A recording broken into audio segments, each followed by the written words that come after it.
Alive to do that as we couple it up with this.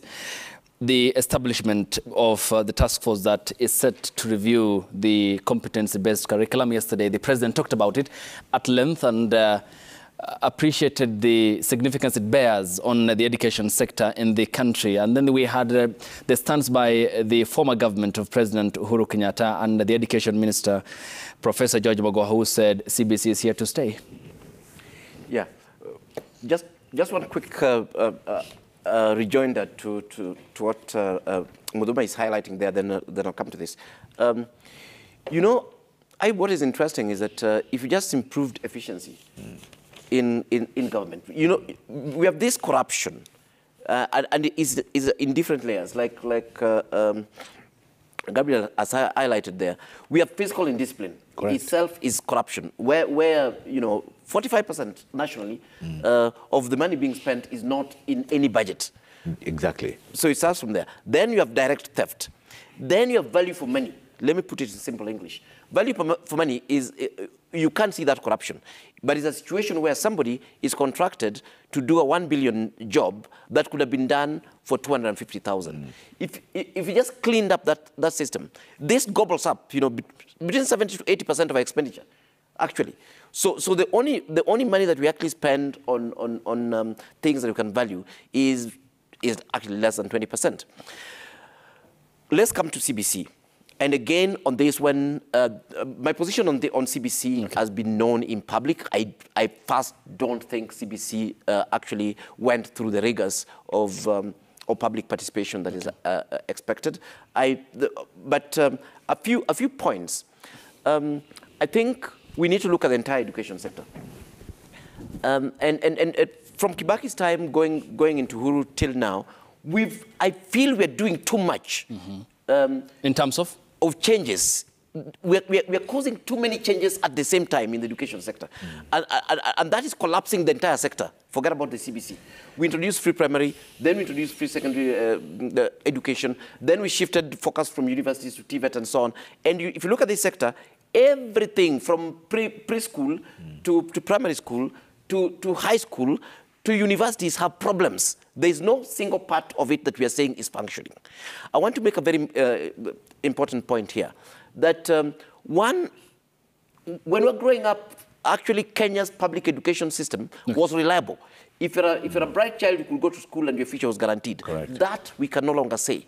Why? Because of these unintended consequences of policies that are not properly thought through. I've asked several times, why are you giving Professor Omenya's child free education that is of poor quality, while Omenya can actually afford to pay, actually, public education that's free? So you know, issues like those that we should have been focusing on access and quality rather than free in the first instance. So, you know, we made all these changes, and all those changes have been made in an ad hoc way, so that we're not seeing the benefits of those changes, we're just seeing problems. In the midst of all this, we come in with CBC. And then, of course, so we're trying to face off 844, we're trying to face off CBC. Again, Ayub, I've been chairman of boards of school. I'm the outgoing vice chairman of Miranda High School, which is a national school. Those places are terrible places for human beings, and I'm talking about national schools. These were schools that actually used to have 200 to 500 students.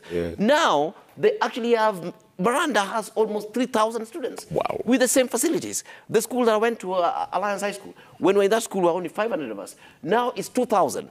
More or less the same facilities. The quality of life is degenerating rapidly in those. We saw this coming. CBC, we're having a transition next year.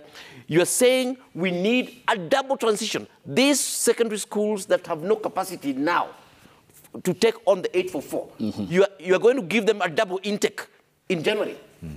And these are things that were highlighted to the ministry, but we had a minister and a government that were impervious to learning. So they ended up creating a crisis. And they knew that this double intake would not happen in their term. So they put their heads in the sand. So these are total crisis.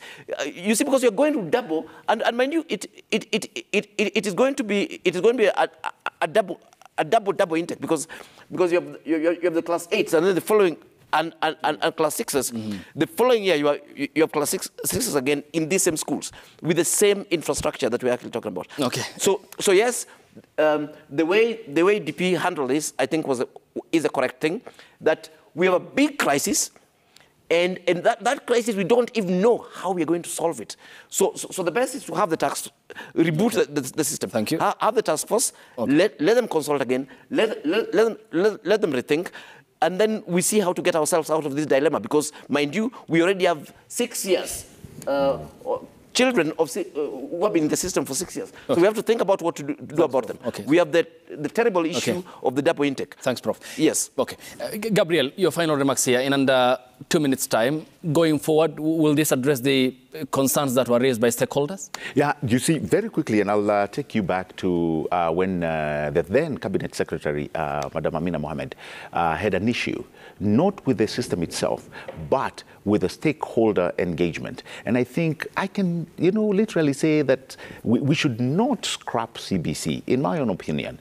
We've spent so much money on it. We've spent quite, a hefty time on it in terms of resources and other things. I think it just needs to go through a relook, just like what the president said. Set up that task force, let the task force get to work, let them go and engage each and every stakeholders here. You're looking at both the teachers and the parents alike, and every other supporter who we have, who support our education, and let them come with a raft of what changes or what may go into the CBC. But the hues and cries, Ayub, that I'm hearing, scrap CBC, I don't think that's the right thing to do at this point in time.